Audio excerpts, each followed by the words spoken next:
बनेगा मतलब भगत सिंह राष्ट्रीय रोजगार गारंटी कानून। इस कानून के अंतर्गत हम मांग करते हैं कि जो अशिक्षित लोग हैं, जिनके पास कोई हुनर वगैरह नहीं है, जिसको अंग्रेजी में अनस्किल्ड कहते हैं, उनके लिए भी रोजगार की गारंटी होनी चाहिए। उद्देश्य भगत सिंह के सपनों का देश, ये चंद्रशेखर आजाद के सपनों का भारत चाहते हैं हम, अशफाक उल्लाह के सपनों का भारत, राजेंद्र प्रसाद बिस्मिल के सपनों का हम भारत चाहते हैं। उन्होंने सपना लिया था कि देश के सभी समुदाय, चाहे वो हिंदू है, मुस्लिम, सिख, ईसाई, बोधी, पारसी, जैनी, कोई भी है, सभी के जो रहने वाले युवाओं हैं उनको रोजगार की गारंटी। सांप्रदायिक आधार पर इस तरह से नफरत फैलाई जाएगी और आज का युवा तो जिसे काम के अधिकार को लेकर के, रोजगार को अधिकार को लेकर के मांग करनी चाहिए, वह तमाम झंडों के साथ, कई जाति का झंडा है, कई धर्म का झंडा है, कई संप्रदाय का झंडा है, वहां जाके बड़ी संख्या में खड़ा हो रहा है। इसके लिए इसमें अगर पॉपुलेशन की बात करें, जनसंख्या की बात करें, तो सबसे ज्यादा जनसंख्या इस देश में हिंदुओं की है। और दूसरी ये भी सच्चाई है कि आज के दौर में सबसे बड़ी तादाद अगर बेरोजगारों की है तो वो हिंदू है।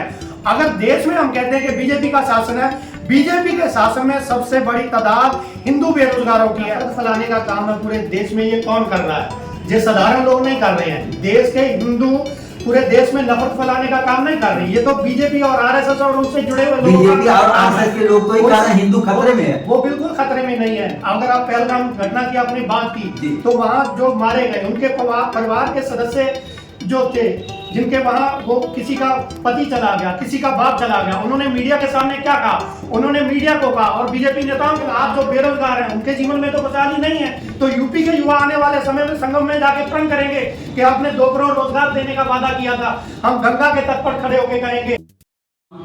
साथी यूट्यूब चैनल की तरफ से इस समय मऊ में है, हमारे साथ नौजवान लीडर जो पंजाब से हैं। पहले हम आपका परिचय जानना चाहते हैं, आपका नाम और आपका परिचय क्या है? मैं ऑल इंडिया यूथ फेडरेशन का अध्यक्ष हूँ जी, सुखजिंदर महेश मेरा नाम है। इस संगठन के इतिहास के बारे में थोड़ा सा साथी के दर्शकों को बताएंगे? ऑल इंडिया यूथ फेडरेशन 3 मई 1959 को इसका गठन हुआ था और उस टाइम इसके जो बलराज साहनी जो फेमस एक्टर भी हैं, इसके पहले अध्यक्ष हुए हैं। और ऑल इंडिया यूथ फेडरेशन ने तमाम तरह की युवाओं के मुद्दों को लेकर लड़ाई लड़ी है। और हमारे देश में खास तौर पर जब हम वोट के अधिकार की बात करते हैं तो 18 वर्ष से जो वोट देने का अधिकार है वो भी ऑल इंडिया यूथ फेडरेशन ने लड़ाई लड़ा।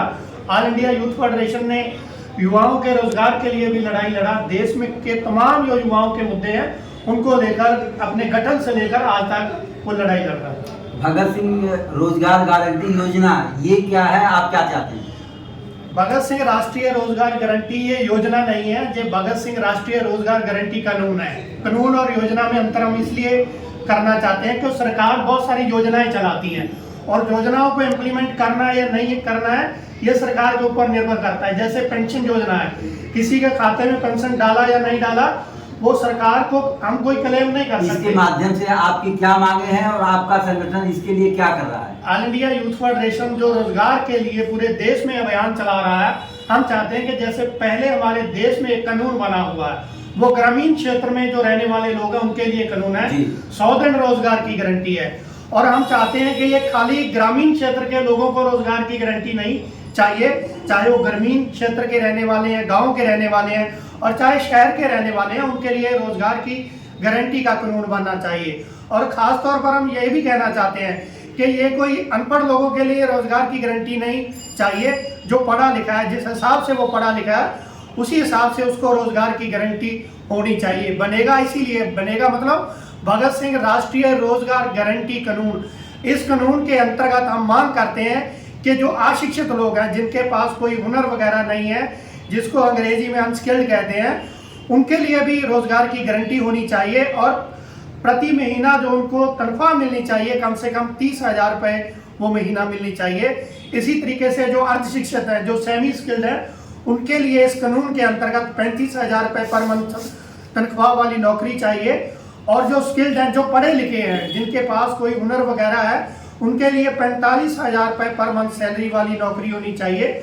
और जो ज़्यादा पढ़ा लिखा है, जिसने किसी ने विश्वविद्यालय से डिग्री लिया हुआ है, किसी ने PhD किया हुआ है, किसी ने MBBS किया हुआ है, उनके लिए 60,000 पर मंथ सैलरी वाला नौकरी चाहिए। ये भगत सिंह राष्ट्रीय रोजगार गारंटी कानून के अंतर्गत ये कानून बनना चाहिए।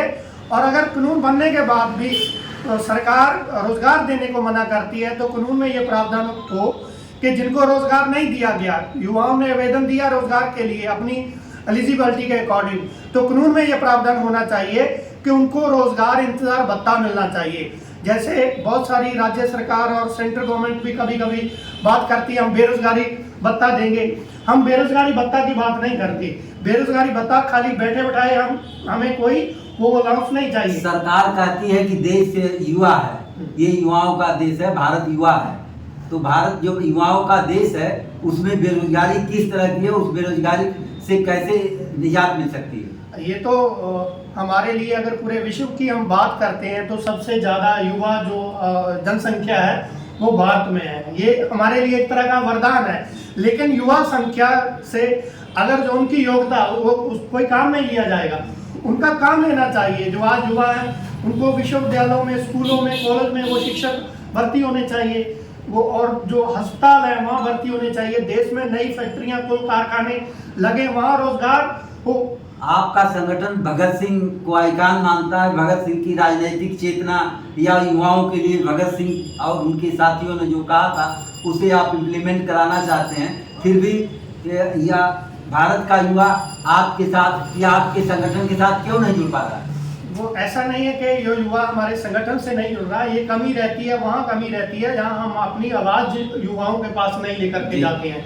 लेकिन जहाँ भी हमारे संगठन की आवाज़ आती है वहाँ से युवा जुड़ते हैं। हमारे संगठन का भी नारा है कि हमारा उद्देश्य भगत सिंह के सपनों का देश, ये चंद्रशेखर आज़ाद के सपनों का भारत चाहते हैं हम, अशफाक उल्लाह के सपनों का भारत, राम प्रसाद बिस्मिल के सपनों का हम भारत चाहते हैं। उन्होंने सपना लिया था कि देश के सभी समुदाय, चाहे वो हिंदू है, मुस्लिम, सिख, ईसाई, बोधी, पारसी, जैनी, कोई भी है, सभी के जो रहने वाले युवाओं हैं उनको रोजगार की गारंटी होनी चाहिए, शिक्षा और स्वास्थ्य की गारंटी होनी चाहिए। इन क्रांतिकारियों ने तो कभी नहीं सोचा था, जिनका आपने नाम लिया है, कि भारत की आज़ादी के बाद जातीयता, धार्मिक, सांप्रदायिक आधार पर इस तरह से नफरत फैलाई जाएगी। और आज का युवा तो जिसे काम के अधिकार को लेकर के, रोजगार को अधिकार को लेकर के मांग करनी चाहिए, वह तमाम झंडों के साथ, कई जाति का झंडा है, कई धर्म का झंडा है, कई संप्रदाय का झंडा है, वहां जाके बड़ी संख्या में खड़ा हो रहा है। इसके लिए क्या करना चाहिए? वो संप्रदाय का झंडा जो हम देखते हैं कि युवा सड़कों पे निकल रहे हैं, वो इसलिए निकल रहे हैं कि कहीं ना कहीं जो प्रगतिशील लोग हैं उनकी कमी है। उनको जो अपनी गतिविधियां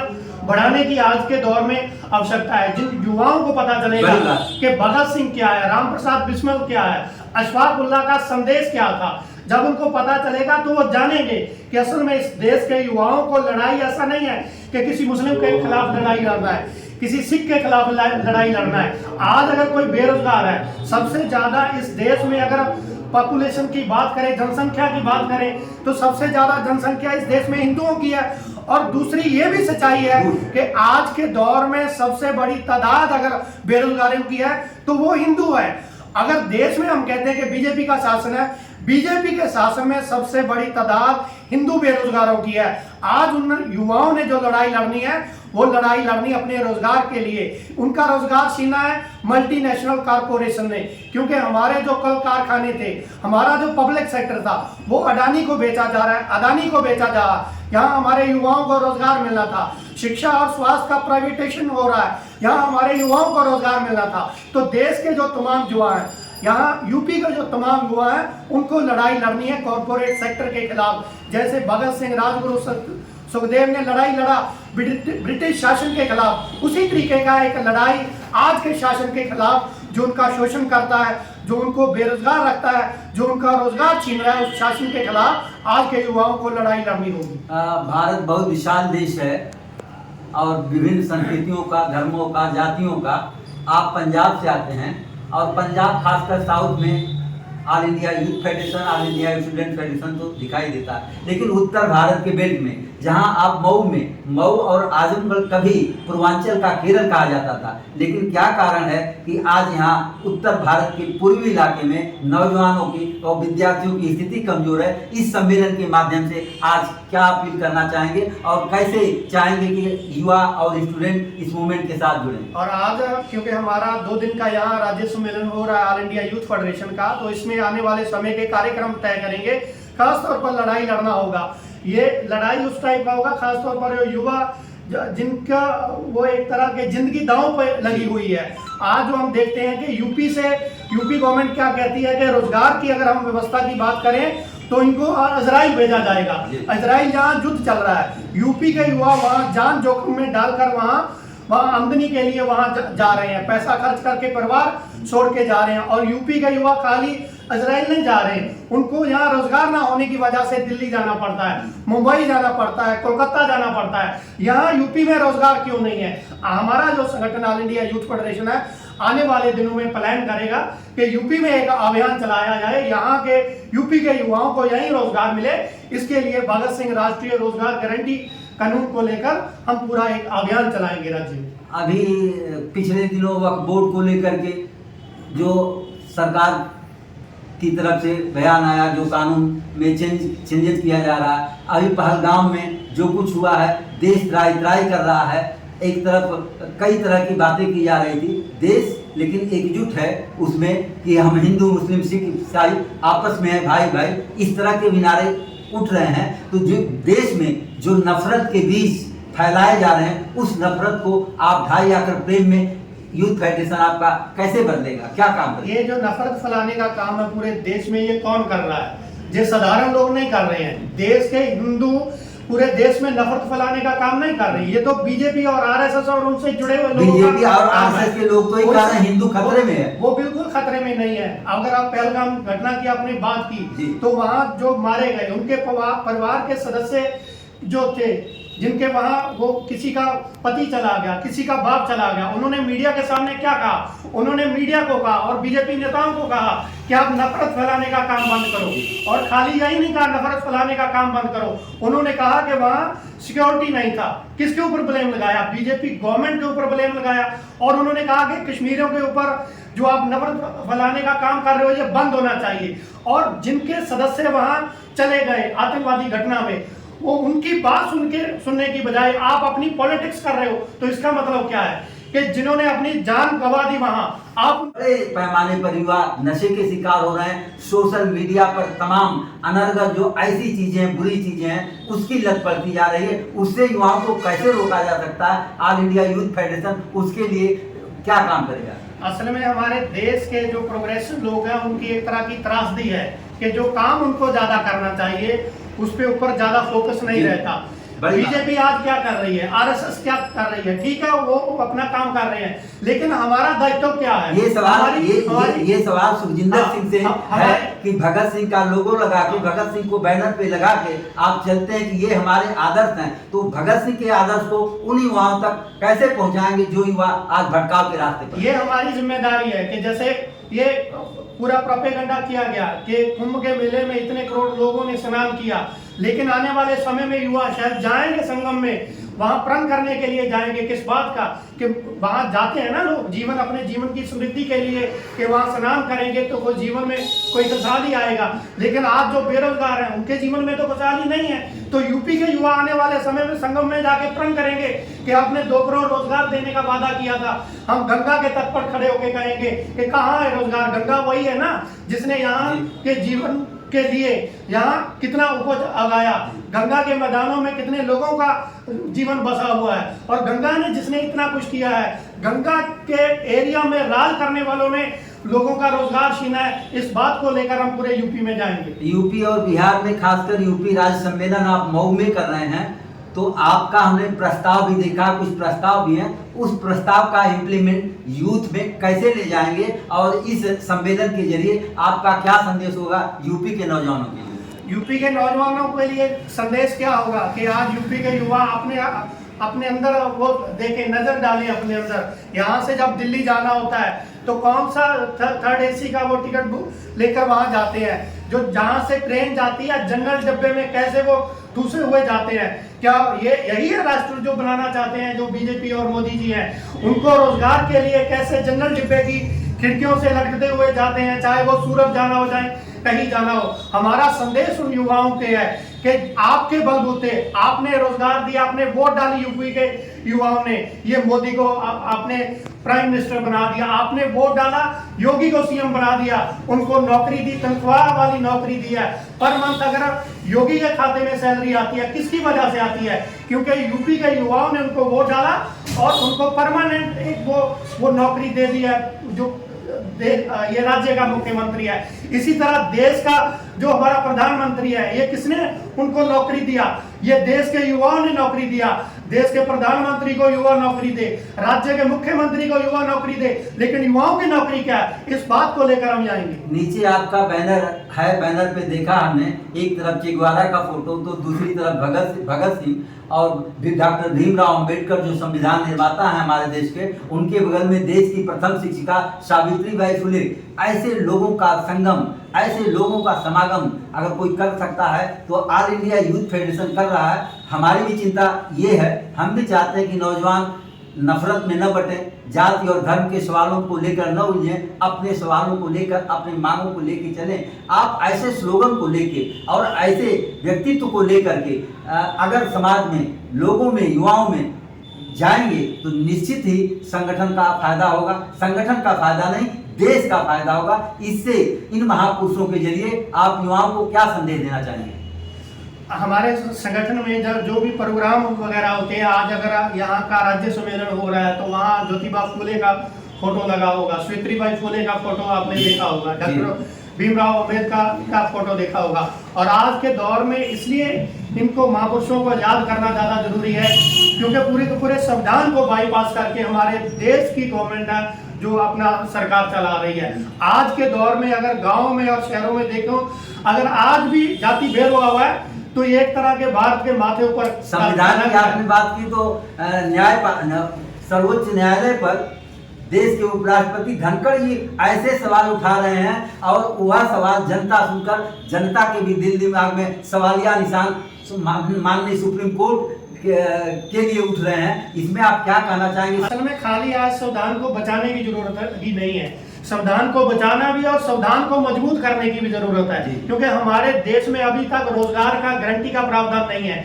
जो बनेगा की हम बात करते हैं, भगत सिंह राष्ट्रीय रोजगार गारंटी कानून की बात करते हैं, तो ये भी एक संविधान को मजबूत करने वाली बात है। और रही बात कि बीजेपी ऐसा क्यों कर रही है, सुप्रीम कोर्ट के ऊपर टिप्पणियां कर रही है और तरह तरह के हर जब भी उन्हें मौका मिलता है तो वो बाईपास करती है संविधान के जो वैल्यूएशन है।